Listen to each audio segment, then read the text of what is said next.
সোমবার বর্ডার হাটের দাবি রেগার কাছে 200 দিন করা বিভিন্ন বেহাল রাস্তাঘাটের মেরামত সহ একাধিক দাবিতে বাম সংগঠন ত্রিপুরা তপশিলি জাতির সমন্বয় সমিতি মোহনপুর বিভাগীয় কমিটির তরফে বামুটিয়া ব্লকে ডেপুটেশন প্রদান করেন 11 সদস্যের এক প্রতিনিধি দল।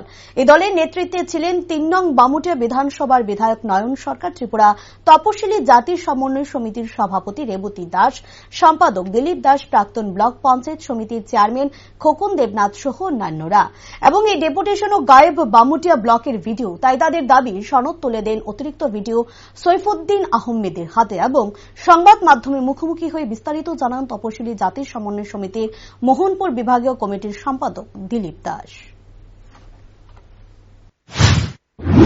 বাদ দেওয়ার আগে অন্তত ওরা যেন জানে, পত্রিকায় দিয়ে দেওয়া হয়, কিন্তু এমনভাবে দিয়ে দেওয়া হয় এই পত্রিকার লেখা উদ্ধার করা কোনোভাবেই সম্ভব হয় না। এটা নোটিশ দিয়ে এবং বাড়িতে গিয়ে নোটিশ দিয়ে এদেরকে জানানো দরকার।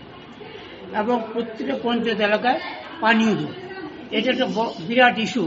আমাদের যে DWS ডিপার্টমেন্ট আছে, দেখা গেছে যে এই জল অনেক জায়গায় চালু নেই, আবার যে জায়গায় চালু আছে এতে আয়রনের পরিমাণ বেশি হওয়াতে মানুষ জলটাকে সঠিকভাবে ব্যবহার করতে পারছে না।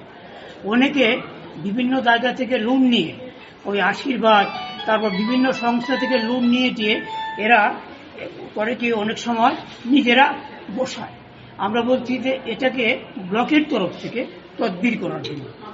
এবং সামাজিক ভাতাকে এটাকে এনকোয়ারি করে দল মত নির্বিশেষে এটাকে দেওয়া।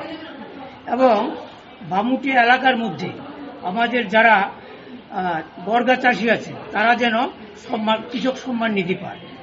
আরেকটা খুব ইম্পর্টেন্ট দাবি এই এলাকার, যেটা আপনারা হয়তো সবাই জানেন এবং ত্রিপুরার প্রশাসনের মানুষও জানে, কালীবাজার বাজারটা, এটা একটা বড় বাজার।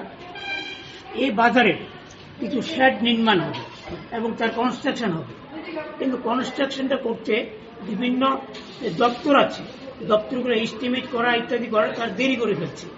আমরা বিডিওকে বলেছি, বিডিও সাহেব তারা যেন তদবির করে এই কাজটাকে ত্বরান্বিত করে এবং এই বাজারের প্রতি একটা বিশেষ নজর দেওয়া।